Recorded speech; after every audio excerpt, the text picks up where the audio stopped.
আসসালামু আলাইকুম। MRR travel and tourism থেকে আমি জাহিদ হাসান সুবন। আমরা জানি দুবাইয়ের যে রেসিডেন্সিটা বর্তমানে সাধারণ ক্ষমা চলতেছে দুবাইয়ে সেপ্টেম্বর অক্টোবর। যার কারণে ইনসাইডে যারা আছে দুবাইয়ে তারা তো ভিসা লাগাতে পারতেছেন।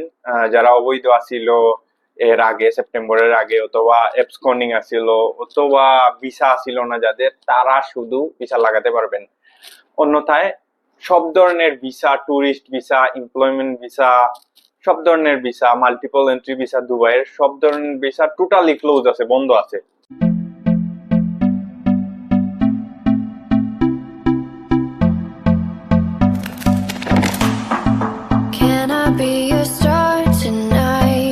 দেখা যাচ্ছে যে বাংলাদেশে অথবা দুবাইয়ে কিছু কিছু এজেন্সি অথবা কিছু কিছু পার্সন আছে যারা টাকার বিনিময়ে দুবাইয়ের ভিসা করে দেবে, টাকার বিনিময়ে মাল্টিপল এন্ট্রি ভিসা করে দেবে, এমপ্লয়মেন্ট ভিসা করে দেবে জাল সার্টিফিকেট দিয়ে।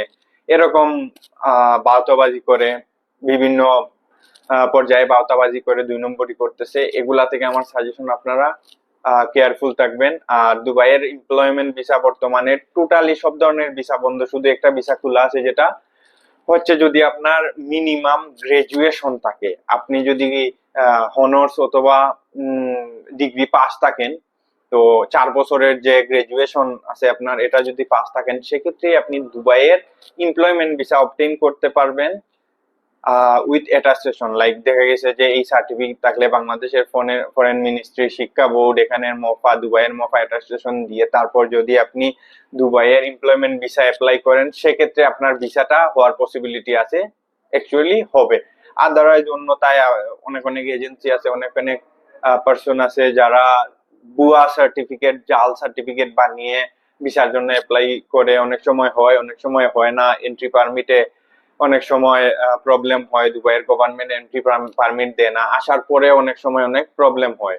তো এটা সাজেশন থাকবে আমার, যাদের সার্টিফিকেট আছে 4 বছরের মেয়াদ, 4 বছরের কোর্স মেয়াদি যে সার্টিফিকেটটা আছে, আপনারা গ্রাজুয়েশন সার্টিফিকেট যেটা, তারাই আপনারা দুবাইয়ের ভিসা অবটেইন করতে পারবেন এই যে বৈধভাবে। অন্যথায় অবৈধ পথ অবলম্বন করে ভিসাটা দুবাইয়ের না করাটাই আমার সাজেশন থাকবে।